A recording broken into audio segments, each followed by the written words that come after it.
নমস্কাৰ বন্ধুসকল, স্বাগতম জনাইছোঁ মোৰ চেনেল ডিজিটেল জগতলৈ। বন্ধুসকল, আজি এই ভিডিঅ'টোত মই আপোনালোকৰ মাজলৈ শ্বেয়াৰ কৰিব লৈ আহিছোঁ মোবাইলৰ প্লে ষ্ট'ৰৰ 4টা এনেকুৱা হিডেন ফিচাৰ্ছ, যাক এজন আমি স্মাৰ্টফোন ইউজাৰ হিচাপে আমি সকলোৱে জনাটো উচিত। চ' আহক আজি আমাৰ ভিডিঅ'টো ষ্টাৰ্ট কৰোঁ।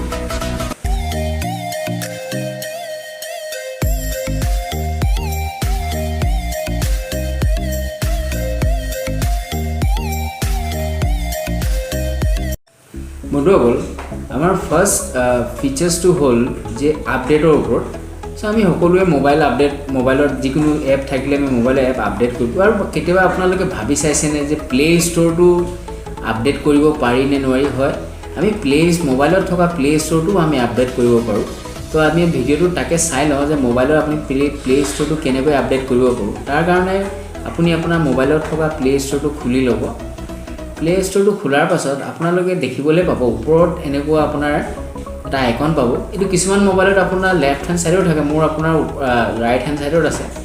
চ' এই আইকনটোত আপোনালোকে টেপ কৰিব। টেপ কৰাৰ পাছত আপোনালোক আহিব ছেটিংছত যোৱাৰ পাছত আপোনালোকৰ এখন এনেকুৱা স্ক্ৰীণ এখন আহিব ছেটিংছত। ইয়াত আহি আপোনালোকে আহিব এবাউটত অহাৰ পাছত তলত আহিব তলত অহাৰ পাছত আপোনালোকে অপশ্যন এটা পাব প্লে ষ্ট'ৰ ভাৰ্চন।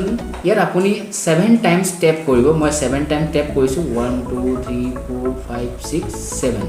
চ' 7 টাইম টেপ কৰাৰ পাছত ইয়াত কি হ'ব, প্লে ষ্ট'ৰ আপোনাৰ ডেভেলপাৰ অপশ্যনত আপোনাৰ ডেভেলপাৰ মোডত দি খুলি যাব। মানে ইয়াত কি হ'ব যে আপডেট যিটো ফিচাৰ্ছ আছে এইটো এনেবল হৈ যাব। 7 টাইম টেপ কৰাৰ পাছত আপুনি আৰু এবাৰ টেপ কৰিব। ইয়াত টেপ কৰাৰ পাছত আপোনাৰ কি হ'ব, যদি আপোনাৰ প্লে ষ্ট'ৰটো আপডেট হৈ থকা নাই, ই নিজে কি হ'ব আপোনাৰ আপডেট হ'বলৈ ষ্টাৰ্ট কৰিব প্লে ষ্ট'ৰটো আপোনাৰ। চ' এনেকৈ আমি মোবাইলত আপোনাৰ মোবাইলৰ প্লে ষ্ট'ৰটো আপডেট কৰি ল'ব পাৰোঁ। চ' এইটো আপোনালোকে ট্ৰাই কৰি চাব। ট্ৰাই কৰি কেনেকুৱা পালে মোক জনাব কমেণ্ট বক্সত। বন্ধুসকল, আমাৰ নেক্সট ফিচাৰ্ছটো হৈছে প্লে ষ্ট'ৰৰ যে আপোনালোকে মোবাইলৰ পৰা যিকোনো এটা এপ যদি ডিলিট কৰিব বিচাৰে, আপোনালোকে কেনেকৈ এপবিলাক ডিলিট কৰে। যে এপটোৰ ওপৰত টেপ কৰি থৈ আপোনালোকে আনইনষ্টল কৰে, মানে এটা কৰি আপোনালোকে এপ ডিলিট কৰে। যদি ধৰক এনেকুৱা হয় মোৰ বহুতকেইটা এপ আছে, 3-4টা বা বহুতকেইটা মোৰ এপ আছে, মই একেলগে যাক মই ডিলিট কৰিব বিচাৰোঁ। তো সেইটো আমি কেনেকৈ কৰিব পাৰোঁ, প্লে ষ্ট'ৰত আমি প্লে ষ্ট'ৰ ব্যৱহাৰ কৰিও সেই ফিচাৰ্ছটো আমি ইউজ কৰিব পাৰোঁ। চ' কি কৰিব, তাৰ কাৰণে আপোনালোকে আপোনাৰ মোবাইলত থকা প্লে ষ্ট'ৰটো অলপ সময় টেপ কৰি থ'ব। টেপ কৰি থোৱাৰ পাছত আপোনালোকে তলত এটা অপশ্যন পাব এপ ইনফো নামৰ। এই এপ ইনফোটো নামৰ অপশ্যনটোত আপোনালোকে টেপ কৰি দিব। এপ ইনফোত যোৱাৰ লগে লগে আপোনালোকক ডাইৰেক্টলি ৰিডাইৰেক্ট কৰিব প্লে ষ্ট'ৰলৈ। ইয়াত অহাৰ পাছত আপোনালোকে আহিব ইনষ্টল বুলি লিখা আছে, য'ত ইনষ্টল বুলি লিখা অপশ্যনটোত আহি যাব। তো ইয়াত আমাৰ যিমান এপ ইনষ্টল হৈ আছে গোটেইখিনি আমাৰ দেখাইছে।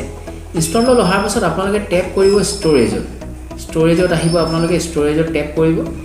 ষ্ট'ৰেজত টেপ কৰাৰ পাছত আপোনাৰ কি হ'ব, গোটেই আপোনাৰ মোবাইলত যিমানবিলাক এপ ইনষ্টল হৈ আছে গোটেই এপৰ লিষ্টটো আপোনাৰ সন্মুখত আহিব। চব ইয়াত মোৰ মোবাইলত অল এপছ লিখা আছে, 63টা এপ আছে। চ' ইয়াৰ ভিতৰত আপুনি ধৰক যি এপ আপুনি ডিলিট কৰিব বিচাৰে, ধৰক যিটো এপ আপুনি ইয়াত বক্সটো আছে, বক্সটোৰ ভিতৰত চেক কৰি দিয়ক যিকেইটা এপ আপোনাক দৰকাৰ নাই।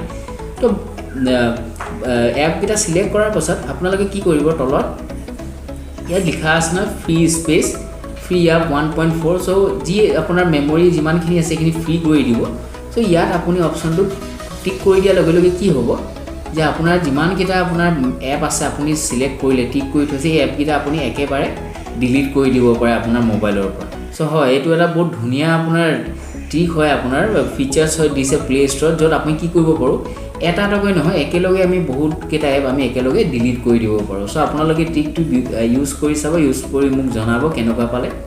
বন্ধুসকল, আমাৰ গুগল প্লে ষ্ট'ৰৰ নেক্সট ফিচাৰ্ছটো হ'ল যে আমি কি কৰিব পাৰোঁ যে কোনোবা এটা পাৰ্টিকুলাৰ এটা এপ আমি ইনষ্টল কৰাৰ আগত আমি তাক চাব পাৰোঁ যে সেই পাৰ্টিকুলাৰ এপটো মোৰ মোবাইলত বা আপোনাৰ মোবাইলত ই ভালকৈ ছাপোৰ্ট কৰিব নাই। কাৰণ আমি সকলোৱে বেলেগ ধৰণৰ কোম্পানী, চেমচাং হৈ গ'ল, জিঅ'নি হৈ গ'ল বা আপোনাৰ MI আমাৰ মোবাইল ইউজ কৰোঁ। চ' সেই মোবাইলটোত সেই পাৰ্টিকুলাৰ এপটো ধুনীয়াকৈ ছাপোৰ্ট কৰিব নাই, আমি সেই বস্তুটো আমি প্লে ষ্ট'ৰৰ পৰা গম পাব পাৰোঁ। চ' তাৰ কাৰণে আমি কি কৰিম, এই মোবাইলত থকা আমি প্লে ষ্ট'ৰটো খুলি ল'ম। খুলি লৈ পেলাই ধৰক মই ইয়াত গেম এটাই মই চাইছোঁ যে টপ স্পীড নামৰ মই গেম এটা লৈছোঁ।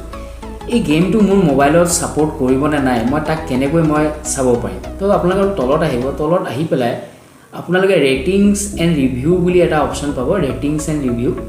চ' ৰেটিংছ এণ্ড ৰিভিউত আহি পেলাই আপোনালোকে এই এৰ' মাৰ্কটো আপোনালোকে দেখিছে নহয়, এক মিনিট ৰ'ব। চ' এই এৰ' মাৰ্কটো লিখা দিয়া আছে। চ' এই এৰ' মাৰ্কটোত আপোনালোকে এবাৰ টেপ কৰি দিব। চ' এৰ' মাৰ্কত টেপ কৰাৰ লগে লগে আপোনালোকে এখন স্ক্ৰীনত সোমাই যাব। তো ইয়াত আপোনাৰ গোটেই স্ক্ৰীনখনত কি দিয়া আছে, গোটেই আপোনাৰ এই গেমটোৰ ওপৰত যোনে যোনে যি যি ৰিভিউ দিছে গোটেই ৰিভিউখিনি আপোনাৰ দিয়া আছে। চ' ইয়াত আহি পেলাই আপোনালোকে যাব, মষ্ট ৰিলিভেণ্ট লিখা আছে, তাৰ ছাইডত চাওক আপোনালোকে এৰ' মাৰ্ক কেইটামান দিয়া আছে। এই আপোনাৰ টিকটোত আপোনালোকে এৰ' মাৰ্কটোত আপোনালোকে কি কৰিব, ইয়াত টেপ কৰি দিব। টেপ কৰি দিয়াৰ পিছত আপোনাৰ সন্মুখলৈ এখন স্ক্ৰীন খুলি আহিব, শ্বৰ্ট ৰিভিউ বাই লিখা আছে, মষ্ট ৰিলিভেণ্ট এনেকৈ কৰি দিয়া আছে।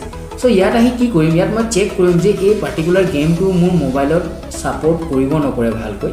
চ' তাৰ কাৰণে মই কি কৰিম, এটা অপশ্যন আছে শ্ব' ৰিভিউজ ফৰ দিয়া আছে। শ্ব' ৰিভিউজ ফৰত আহি মই কি কৰিম, আপোনাৰ দিছ ডিভাইচ অনলি লিখা আছে না, ইয়াত দিছ ডিভাইচ মডেল দিয়া আছে। দিছ ডিভাইচ মডেলত মই ইয়াত কি কৰি দিম, আপোনাৰ চেক কৰি দিম, চিলেক্ট কৰি দিম, এইটো চেক কৰি দিলোঁ। তাৰপাছত আপুনি এপ্লাই কৰি দিব। এতিয়া কি হ'ব যে প্লে ষ্ট'ৰে আপোনাৰ কি হ'ব যে এই পাৰ্টিকুলাৰ ডিভাইচটোৰ কাৰণে যিমানবিলাক আপোনাৰ ৰিভিউ যোনে যোনে যি যি কমেণ্ট কৰিছে যে এই গেমটোৱে মোবাইলৰ মডেলটোত ছাপৰ্ট কৰি, গোটেই আপোনাৰ ৰিভিউখিনি আপোনাৰ সন্মুখলৈ আপোনাৰ আহি যাব, যে আপুনি চাই ল'ব পাৰিব যে আপোনাৰ এই গেমটো বা পাৰ্টিকুলাৰ মোবাইল এপটো আপোনাৰ মোবাইলত ছাপৰ্টেবল হয়নে নহয়। চ' এইটো এটা বহুত ধুনীয়া আপোনাৰ ফিচাৰ্ছ প্ৰভাইডেড বাই গুগল প্লে ষ্ট'ৰ। চ' আপোনালোকে ডেফিনেটলি ইউজ কৰি চাব, কিবা এটা এপ আপুনি ইনষ্টল কৰাৰ আগতে চ' এই কামটো কৰি চাব। চ' এইটো এটা ধুনীয়া ফিচাৰ্ছ হয়। বন্ধুসকল, আমাৰ লাষ্ট প্লে ষ্ট'ৰ ফিচাৰ্ছটো হৈছে আমি আমাৰ মোবাইলটো চেক কৰিব পাৰোঁ যে আমাৰ মোবাইলটো আপোনাৰ প্লে ষ্ট'ৰ চাৰ্টিফাইড হয় নে নহয়, হয়। চ' তাৰ কাৰণে মই কি কৰিম, মোৰ মোবাইলত থকা মই প্লে ষ্ট'ৰটো খুলি ল'ম। খুলি পেলাই আপোনালোকে আপোনালোকে যাব লাগিব ছেটিঙত। চ' এই ছেটিং অপশ্যনটো আছে ওপৰত, কাৰোবাৰ আপোনাৰ ৰাইট হেণ্ড ছাইডতো হ'ব পাৰে, কাৰোবাৰ লেফ্টতো হ'ব পাৰে, মই আগতে কৈছোঁ।